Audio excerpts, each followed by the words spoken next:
Hi friends, this is പ്രിയ. ഗോളലൈഫിന്റെ പുതിയ എപ്പിസോഡിലേക്ക് എല്ലാവർക്കും സ്വാഗതം. അപ്പൊ ഇന്ന് നമ്മൾ ക്രിസ്മസ് സ്പെഷ്യലായിട്ട് ഒരു മൾട്ടി കളർ സ്പഞ്ച് കേക്കിന്റെ റെസിപ്പിയാണ് ചെയ്യാൻ വേണ്ടിയിട്ട് പോകുന്നത്. 4 കളർ ഉപയോഗിച്ചിട്ടാണ് നമ്മളിത് ചെയ്യുന്നത്. അപ്പൊ നമുക്ക് എങ്ങനെയാ ചെയ്യുന്നതെന്ന് നോക്കാം. അതിനു മുമ്പ് പുതിയതായിട്ട് ആരെങ്കിലും ഈ ചാനൽ കാണുന്നുണ്ടെങ്കിൽ welcome to my channel. Channel subscribe ചെയ്യാൻ വേണ്ടിയിട്ട് മറക്കരുത്. അപ്പൊ നമുക്ക് വേഗം പോയിട്ട് ഈ റെസിപ്പി എങ്ങനെയാ ചെയ്യുന്നതെന്ന് നോക്കിയിട്ട് വരാം. അപ്പൊ നമുക്ക് കേക്ക് ഉണ്ടാക്കാൻ വേണ്ടി തുടങ്ങാം. 1 കിലോ അളവിൽ നമ്മൾ ഉണ്ടാക്കുമ്പോൾ 3 മുട്ടയാണ് എടുക്കേണ്ടത്. മുട്ട ഒരു ബൗളിലേക്ക് പൊട്ടിച്ച് ഒഴിക്കുക. യെല്ലോയും വൈറ്റും ഒന്നിച്ച് തന്നെ ഒഴിച്ചാൽ മതി, ഒന്നും സെപ്പറേറ്റ് ആക്കേണ്ട ആവശ്യമില്ല. ഇനി നമുക്ക് ഈ മുട്ട വന്നിട്ട് നല്ലതുപോലെ ഒന്ന് ബീറ്റ് ചെയ്തിട്ട് എടുക്കണം.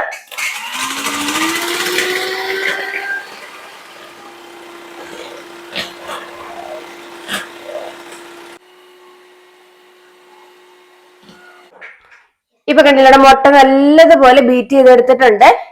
ഇനി ഇതിലേക്ക് നമുക്ക് കുറേശ്ശെയായിട്ട് പഞ്ചസാര ഇട്ട് കൊടുത്തതിന് ശേഷം വീണ്ടും ബീറ്റ് ചെയ്തിട്ട് എടുക്കണം. ഇപ്പൊ പഞ്ചസാര ഞാൻ എടുത്തിരിക്കുന്ന 1/2 കപ്പും അതിന്റെ കൂടെ ഒരു 2 ടേബിൾ സ്പൂണും മിക്സിയിലിട്ട് നന്നായിട്ട് പൊടിച്ചെടുക്കുക. മൊത്തമായിട്ട് ഒന്നിച്ച് പഞ്ചസാര ചേർക്കാൻ പാടില്ല, കുറേശ്ശെയായിട്ട് ചേർക്കുക, എന്നിട്ട് ബീറ്റ് ചെയ്തെടുക്കുക. ഇനി ഇതിലേക്ക് ഒരു 80 ml അളവില് സൺഫ്ലവർ ഓയിലും കൂടി ഒഴിച്ചു കൊടുക്കുക. 1 ടീസ്പൂൺ അളവില് വാനില എസൻസ് ബീറ്റ് ചെയ്ത് കൊടുക്കാം. ഇനി നമ്മൾ ബീറ്റ് ചെയ്ത് വെച്ചിരിക്കുന്ന മുട്ടയിലേക്ക് ഒരു അരിപ്പ വെച്ചതിന് ശേഷം അതിന് മുകളിലേക്ക് 1 കപ്പ് അളവില് മൈദ ഇട്ട് കൊടുക്കുക. അതിന്റെ കൂടെ തന്നെ 1.5 ടീസ്പൂൺ അളവില് ബേക്കിംഗ് പൗഡർ,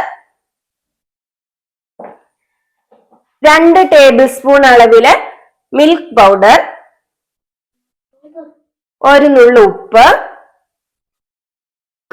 ഇതെല്ലാം കൂടി നന്നായിട്ട് അരിച്ച് ഇതിലേക്ക് ചേർത്ത് കൊടുക്കാം. ഇതിനെ ബീറ്റർ ഉപയോഗിച്ചിട്ട് നല്ലതുപോലെ ഒന്ന് മിക്സ് ചെയ്തെടുക്കാം. ഇപ്പൊ കണ്ടില്ലേ, നമ്മുടെ കേക്കിന്റെ ബാറ്റർ റെഡി ആയിട്ടുണ്ട്. ഈ ഒരു കൺസിസ്റ്റൻസിയിൽ വേണം നിങ്ങൾ തയ്യാറാക്കി എടുക്കാൻ. ഇപ്പൊ നമ്മൾ മൾട്ടി ലെയർ ആയിട്ടുള്ള സ്പഞ്ച് കേക്കാ ചെയ്യുന്ന. അതിന് വേണ്ടിയിട്ട് ഇതുപോലെ തന്നെ ഒരു ബാറ്ററും കൂടെ ഉണ്ടാക്കിയിട്ടുണ്ട്. ഇതിപ്പോ 1 കിലോ ആയിട്ടേ ഉള്ളൂ. 1 കിലോയുടെ ഒരെണ്ണം കൂടെ വേണം. 4 ലെയറാണ് നമ്മളിപ്പോ ചെയ്യാൻ പോകുന്നത്. അതും കൂടി ഇതേ രീതിയിൽ ഇതേ അളവിൽ തന്നെയാണ് ചെയ്തെടുക്കാൻ പോകുന്നത്. ഇപ്പൊ കണ്ടു, നമ്മുടെ കേക്കിന്റെ ബാറ്റർ എല്ലാം റെഡി ആയിട്ടുണ്ട്. ഇപ്പൊ ഞാൻ 1/2 കിലോ വെച്ച് 4 എണ്ണം ആക്കി മാറ്റിയിട്ടുണ്ട്. ഇപ്പൊ ഇതിനെ ഓരോന്നും നമുക്ക് ഫ്ലേവർ ആഡ് ചെയ്ത് കൊടുക്കാം. ഒരെണ്ണത്തിൽ ഞാൻ ആഡ് ചെയ്യാൻ പോകുന്നത് റെഡ് വെൽവെറ്റ് ആണ്,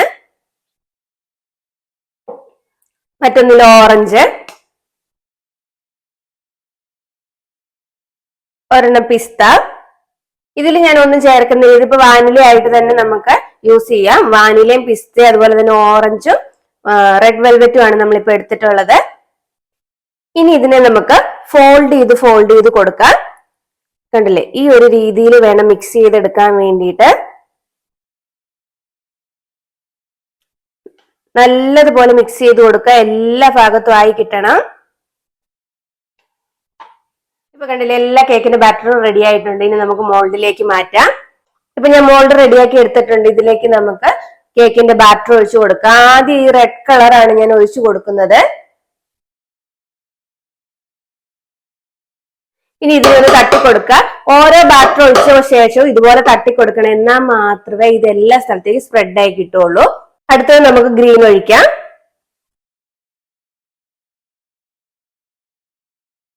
അടുത്തായിട്ട് വൈറ്റ് ഒഴിച്ചു കൊടുക്കുക. ഇനി നമുക്ക് ലാസ്റ്റ് ലെയർ ആയിട്ട് ഓറഞ്ചും കൂടെ ഒഴിച്ചു കൊടുക്കുക. ഇപ്പൊ കണ്ടില്ലേ, നമ്മൾ ഫുള്ളായിട്ട് ബാറ്റർ എല്ലാം ഒഴിച്ചു കൊടുത്തിട്ടുണ്ട്. ഇനി ഇത് അടച്ചു വെച്ചതിന് ശേഷം ഒരു കട്ടിയുള്ള തവ ചൂടാക്കിയിട്ട് അതിന് മുകളിലേക്ക് വേണം ഇത് വെച്ചു കൊടുക്കാൻ. ഒരു 10 മിനിറ്റ് തവ നല്ലതുപോലെ ചൂടാക്കുക, അതിന് ശേഷം വെച്ചു കൊടുക്കുക. അത് കഴിഞ്ഞിട്ട് ഒരു മീഡിയം ഫ്ലെയിമിൽ ഇട്ടിട്ട് ഒരു 45 മിനിറ്റ് ഇതിനെ ഒന്ന് കുക്ക് ചെയ്തിട്ട് എടുക്കാം.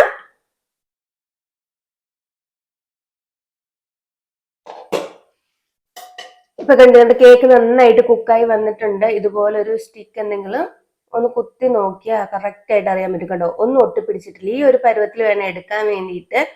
ഇതിപ്പോ ആ പാത്രത്തിൽ നിന്ന് ചെറുതായിട്ട് വെള്ളം വീണതിന്റെ ഈ പാടുള്ളത്. ഇനി ഇതൊന്ന് നന്നായിട്ട് തണുത്തിട്ട് വരട്ടെ. ഇപ്പൊ കണ്ടില്ല, കേക്ക് നല്ലതുപോലെ തണുത്ത് വന്നിട്ടുണ്ട്. ഇനി ഇതിന്റെ സൈഡിൽ നമുക്ക് ചെറിയൊരു കത്തി ഉപയോഗിച്ചിട്ട് ഒന്ന് ഇളക്കി കൊടുക്കാം. അതിന് ശേഷം വേണം പാത്രത്തിലേക്ക് മാറ്റാൻ വേണ്ടിയിട്ട്. ഒരു പാത്രം ഇതിന് മുകളിലായിട്ട് കമത്തി വെച്ച് കൊടുത്തിട്ട് തിരിച്ചാൽ മതിയാവും. പ്ലേറ്റിലേക്ക് ആ കേക്ക് വന്നോളൂ. കണ്ടില്ലേ, അങ്ങനെ ഒട്ടിപ്പിടിച്ചിട്ടൊന്നുമില്ല. അടിയിൽ ആ പേപ്പറും കൂടെ ഉള്ളത് കൊണ്ട് നന്നായിട്ട് ഇളകി വന്നിട്ടുണ്ട്. പേപ്പർ അങ്ങ് റിമൂവ് ചെയ്തതിന് ശേഷം കേക്കിന് നേരെ വെച്ചിട്ട് നമുക്ക് ആവശ്യമുള്ള രീതിയിലൊന്ന് കട്ട് ചെയ്തിട്ടെടുക്കാം.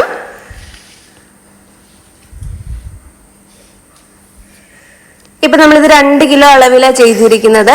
എല്ലാ കളറും അങ്ങോട്ടും ഇങ്ങോട്ടും തനിയെ മിക്സായി വന്നിട്ടുണ്ട് കേക്ക് ബേക്കായി വരുന്ന ആ ഒരു സമയത്ത്. കണ്ടില്ലേ, ഈ ഒരു രീതിയിൽ മുറിച്ചെടുക്കുക. കണ്ടോ, കളർ നല്ല പെർഫെക്റ്റ് ആയിട്ട് എല്ലാ രീതിയിലേക്കും സ്പ്രെഡ് ആയിട്ടുണ്ട്. നല്ലതുപോലെ സ്പഞ്ചായിട്ട് വന്നിട്ടുണ്ട്. കണ്ടില്ലേ, ഈ ഒരു രീതിയിൽ. അപ്പൊ നിങ്ങൾ എല്ലാവരും റെസിപ്പി ഒന്ന് ട്രൈ ചെയ്തിട്ട് നോക്കുക. എന്നിട്ട് നിങ്ങളുടെ അഭിപ്രായങ്ങൾ കമന്റ് ബോക്സിൽ അറിയിക്കാൻ വേണ്ടിയിട്ട് മറക്കരുത്. അതിനോടൊപ്പം ഈ ചാനൽ ഒന്ന് സബ്സ്ക്രൈബ് ചെയ്തേക്കുക. സബ്സ്ക്രൈബ് ചെയ്യുമ്പോൾ തൊട്ടടുത്തായിട്ട് കുഞ്ഞു ബെലൈക്കൺ കൂടി വരും, അതൊന്ന് എനേബിൾ ചെയ്തേക്കുക. എന്നാൽ മാത്രമേ നിങ്ങൾക്ക് നോട്ടിഫിക്കേഷൻ വരത്തുള്ളൂ. മറ്റൊരു എപ്പിസോഡിലൂടെ വീണ്ടും കാണാം.